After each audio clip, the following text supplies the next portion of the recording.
Muradin kowane masoyi ne a gurin wacce yake so ta so shi, kuma ta ba shi kulawa.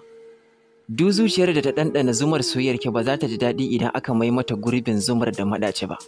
Haka ma kowane mafarki muradin mai shi shine ya farka ya ga ya zamo masa gaskiya. Yanda muka faru yana ƙoƙarin yin hannun riga da yanda muke fatan ƙarƙarewa. Sha'awa na ta abin da kika sani ne cewa soyayyarki ba ta da iyaka a cikin zuciyata. Ba zan iya faɗar adadin soyayyar da nake miki da iya kalaman baki ba. Haka ma ba zai yiwu na iya rubuta ta da ababen rubutu ba. Me yasa ne kam kulawar da na samu a gurinki a can da take ƙoƙarin yin daban da ta yanzu? Me ya bambanta wancan lokacin da yanzu ne? Ba zan iya cewa so na ne kika daina yi ba. Tabbas na san kina so na kuma na yarda da hakan. Me ya faru da soyayyar tamu ne?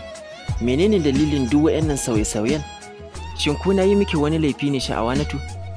Ba na fata a rayuwata na iya yi miki wani laifin da har za ki iya sauya min. Sai dai idan ma har bisa rashin sani na yi miki wani laifi, to ina mai baki haƙuri. Ni dai a yanzu abu ɗaya nake so ki sani, cewa ni mai son ki ne, kuma mai ƙaunar ki ne, kuma wanda baya buri ya rasa ki har ƙarshen rayuwarsa. Ina son ki Sha'awanatu. Wannan saƙon daga masoyinki ne mai ƙaunar ki. I love you. Na gode da saurara da kika yi. Na gode da lokacinki.